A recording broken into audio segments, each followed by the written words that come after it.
One of the funniest illustrations when it comes to food brainwashing that is so common here in America is from an experience I had many years ago when a coworker couldn't believe that I only drank pasteurized milk for the first 8 years of my life.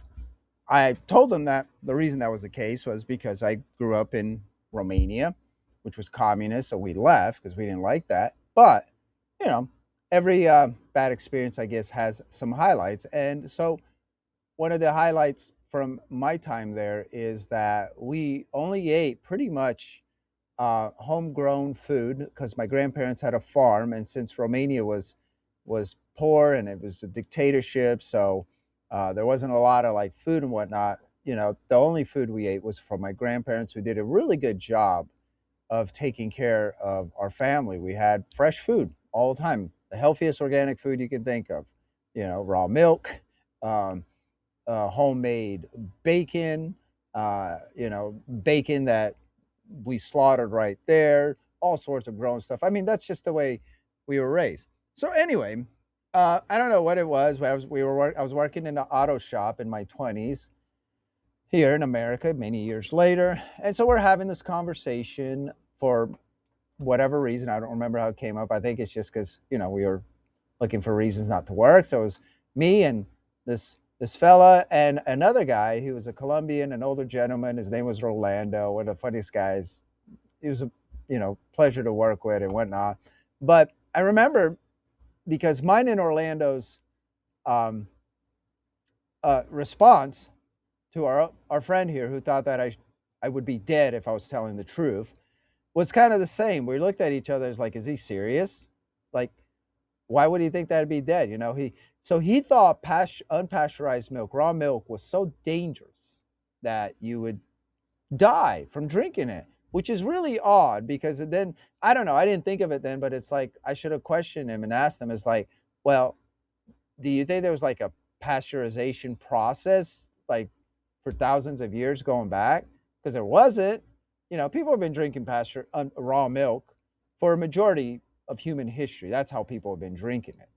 And as far as I know, no one died because of that. They died of other things, other sanitation issue and other whatnot. But the thing with raw milk is it's kind of a button issue, along with other food issues and whatnot, and as it should be. I think this is a very good sign. I think it's good that people are starting to realize that the things they've been telling us about food are lies. Some people will say that maybe they're not lies, maybe they just don't know. It's conflicting science, as we're told. I don't think so. I don't think so because it seems there's a clear pattern in everything. It seems like all the habits, the food, and the drugs and that we give, and even like I was reading about like Wi-Fi. Okay, I know. Sorry, I'm gonna go on this tangent. One of my brothers, who I have many of, he told me something about how I should unplug the Wi-Fi and it might help me sleep because my brain tends to keep going, and I've had a hard time sleeping here and there. I've had insomnia in the past and whatnot. So anyway, so he told me about Wi-Fi. I was like, whatever. And then at some point, I started unplugging the Wi-Fi, and all of a sudden, it's like I started realizing it's like I'll wake up in the middle of the night. Maybe I'll have to go to the bathroom, or maybe I won't.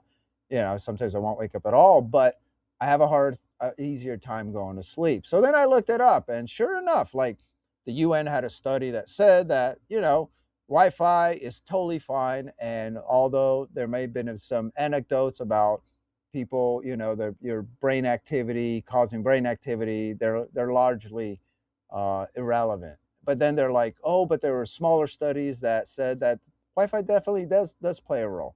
Well, I'm thinking it's like, well, I had this experience, and I asked the rest of my family and whatnot, and my wife, she's got a really hyper brain too and whatnot, and she's sleeping better. So I'm thinking is it's like, well, I think they're lying about Wi-Fi because I'm having an experience that clearly illustrates exactly that you unplug the Wi-Fi and it's not you sleep better because I guess there is some interference and whatnot.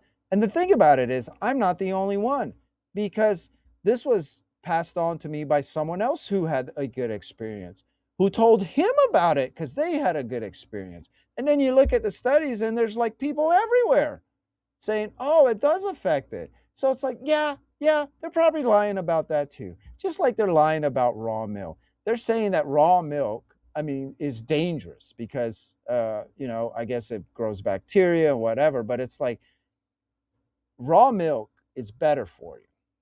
That's what I believe.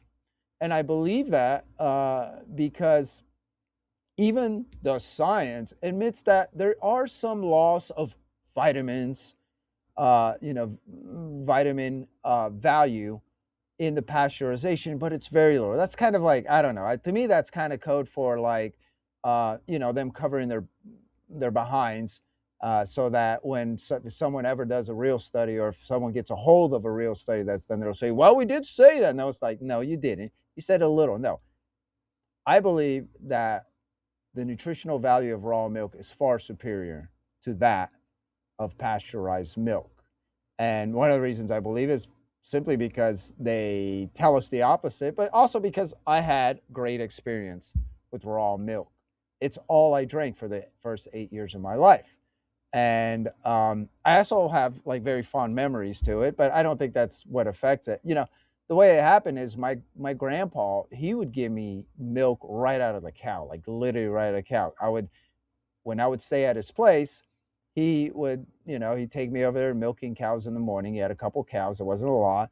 And, he'd milk it. And I remember he had this like old raggedy, like tin cup, and he would fill that for me. And it would just be like sweet and creamy and warm. And I would just guzzle down the whole thing. And that's the only milk I ever drank until I was 8. And then we came here. And as we all know, it's nearly impossible to find raw milk here.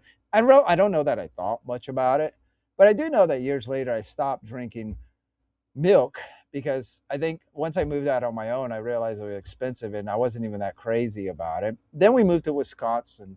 Uh, by now I'm married and whatnot, and my wife likes milk. My wife likes milk. And so we're like, we're in Wisconsin, we're going to take advantage. And so we started buying Lamer's milk. It comes in, glass jugs like the old days. And there was a place near where we live, Star Dairy, had just terrific milk and cheese and whatnot. So that kind of got me back into milk. When we moved down to Kentucky, they didn't have a Lamer, so we had to find a different kind of milk that is almost as good. I would say it's not as good, but it's close, So there's a place, I guess, in Illinois, and it ships a lot of high quality milk to the Kroger and the places around here.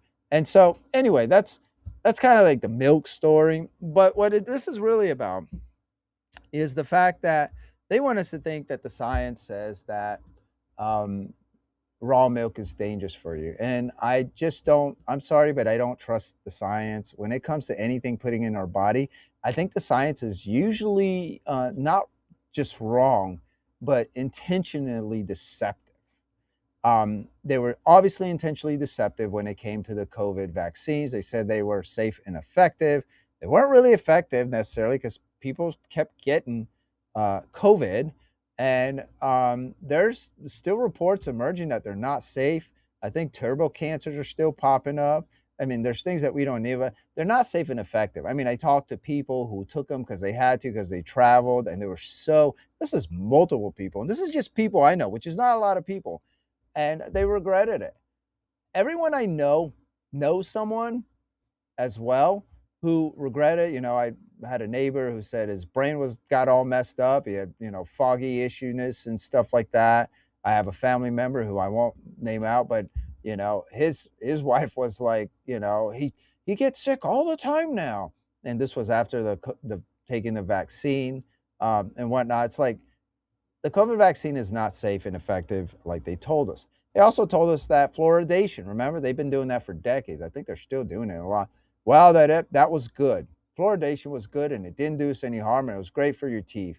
Well, then, like a few years ago, they had a court hearing. Basically, it was, a bunch of anti fluoridation groups sued and they won. They won. They had all these studies, which, by the way, the CDC tried to suppress, or HHS, whatever. Uh, all these studies that basically said that there's a lot of reason to suspect that fluoridation causes like brain damage to unborn children. Okay. So then there's pesticides, of course. They're still trying to tell us that pesticides aren't harmful, which is so weird. It is so strange and concerning that they could tell you with a straight face that a toxic chemical that is literally designed to kill living organism will do you no harm. Now, their defense is that there's so little, that's why. But it's like they have pesticides on everything. They have preservatives. They have other chemicals to, for coloring and whatnot. You add all those chemicals on and on and on. What do you think that does to your body? They're lying. Everything they say is they're lying. Do you know that from 2002 to 2023, the FDA recalled 15,000 drugs that had been previously cleared by studies by the science? They also have like hundreds of food recalls every year. And those are a little trickier because I think a lot of those come, from self-reports, whatever. But, they got somewhere they got clearance, right, by the system and whatnot. So my point is it's not a system that is trustworthy. And I would argue that that the system is actually built in a way to actually harm us. Yeah, I'm going to go that route. I'm going to go the conspiratorial route because you look around and it's like we are some of the unhealthiest people in the world. And that's really incredible given that we are also the richest people in the world. And you always hear, and you can look up tons of regulations, food regulations in various other countries where they don't allow a lot of the things that they allow here, various chemicals in cereals and dyes and stuff like that. Over there, they're like, no, you're not going to do that. Here, nah, just, you know. And then when you argue about it and say, they're poisoning us, there's always going to be some ding dong who's going to come and be like, well, actually, technically, the science is like the science, really, the science. Yeah. Yeah. They've done us a lot of good. Look around. Look around. At some point, you have to realize that they're lying to you.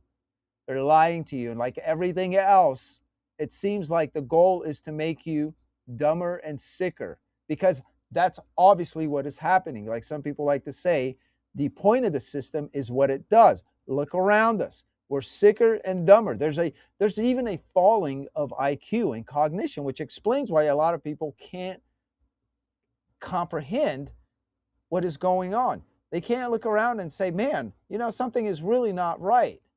And it's like sometimes you'll have a lot of people. I think it's always funny when Joe Rogan, for instance, he makes fun of Bill Gates, who's like trying to go around telling people like how to be healthy, and he's trying to vaccinate them and whatnot. And like, there's various like health adventures that Bill Gates is on, and they'll show like this picture of Bill Gates, and he's got like this belly and whatever, and it's like this is not a healthy guy. Like this is not a guy you want to take any. And he doesn't know squat about vaccines. He's a software tycoon, if that. Like, how did he get into vaccines? And he's in the climate, and he's in energy. Obviously, what happens is he made a lot of money. And money talks, as they say. So literally, he goes around talking about things that he doesn't know anything about, but he has an agenda. I believe he's a sociopath. I believe he's probably demonic. So his agenda, because his agendas are always like, they always do us harm. Like that's his thing. It's like, oh yeah, just shoot everyone up with vaccines. Just blot out the sun. And he's got all these crazy ideas. And then he told us that climate change was like, an impending doom. And then all of a sudden he realized that his other interest, which was just to get a bunch of AI, to build up AI because he wants to surveil and track and manipulate everyone, there was this convergence, there was this conflict. So then he pivoted on the whole climate change, and all of a sudden it's not the big emergency that it was. Why? Well, because now we need to create enough energy to make this AI prison that he's all on board with. These people, this is the epitome of how this works. This is a perfect illustration of how the people with the power think. They don't care about your health. And so there's a lot of that kind of influence in our food system. There's a lot of like lobbying on behalf of like chemical companies and things like that. They'll pour billions and or millions, hundreds of millions, whatever, into campaigns and whatnot. And then all of a sudden you'll see that you can never get any legislation going, right? You can never ban these things. And you know what? That shouldn't stop us from eating from not eating it. I think the best way to stop this is to give up on these guys in the legislature, in Congress, because they're corrupt as hell. They're sociopaths. A lot of them are sociopaths because sociopaths gravitate towards positions of power. A huge number of them, that's what they are. They don't care about people, they care about power. And part of that is that means that they have to like cozy up and dance when the lobbyists and the special interests and the donors tell them to dance. And so that's what happens. And so there's no hope over there. The hope is in the market, is us. It is in basically enough people realizing that they're lying to us and realizing that almost everything is the opposite of what they say, in basically refusing and rejecting to eat the slop and the toxic garbage that they put on our grocery shelves, and opting for a better system. So what does that mean? Well, unfortunately, part of that means, and it's not necessarily unfortunate, but it means that you're going to have to buy more expensive food. I once met a great man. I spent quite a bit of time with him out in Montana. He's a scientist and he's a farmer. He's done all sorts of cool stuff. He patented, ancient wheat, whatnot, and like he's awesome. And he taught me a lot. But he said, look, you got to stop looking at food as if it's just fuel. He says food is also designed. God also designed food to be medicine. And so you have to think like that, because food, if it's not medicine, it could be a poison that makes you ill. And that's what it is for most people. So think of food as medicine. That way you can help justify buying more expensive food and rejecting to buy garbage. And so you got to learn. Luckily, fortunately, we live in a world where you have access to all kinds of information. You just got to know where to find it. And so buy better food.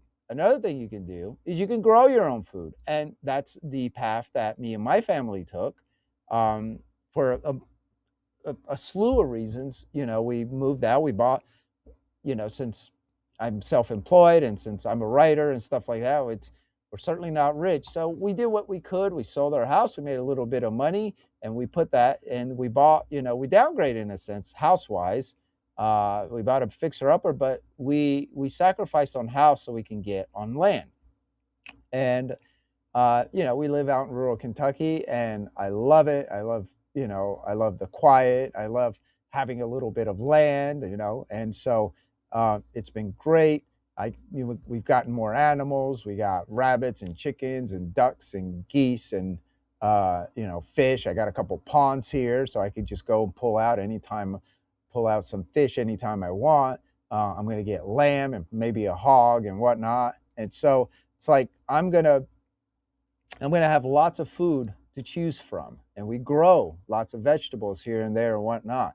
And I could totally feel the difference. I feel the difference when I eat food that's healthy, which is hopefully most of the time. You don't feel bloated, you don't feel sick and whatnot. We don't get sick that often, and so that's something else that you can do. But I think we also need more local farmers, so the food doesn't travel as far. And so that would also present more options for people locally. You go to your local farmers market and whatnot. And so when we get more farmers, more producers, the price may also go down. But this is very important. So it's very important that, one, we stop listening to the experts. They're liars or they're just ignorant. And again, you can look around and say, they really don't know what they're talking about. The system has lied to us. It has made us sicker, and it's not doing us any favor. So let's reject the system that tells us that it's okay to put poison in our body, that milk straight out of the animal like God gave us with all its nutrients and vitamins is not as good as some sort of like boiled junk that, travels hundreds and thousands of miles away. It's like this is what they're literally telling you. It's unbelievable. I don't know why people believe them anymore, other than the fact that maybe the food has made them dumb, along with like the propaganda and whatnot. It's kind of like it's like this sick circular system that perpetuates itself. It's time to break out.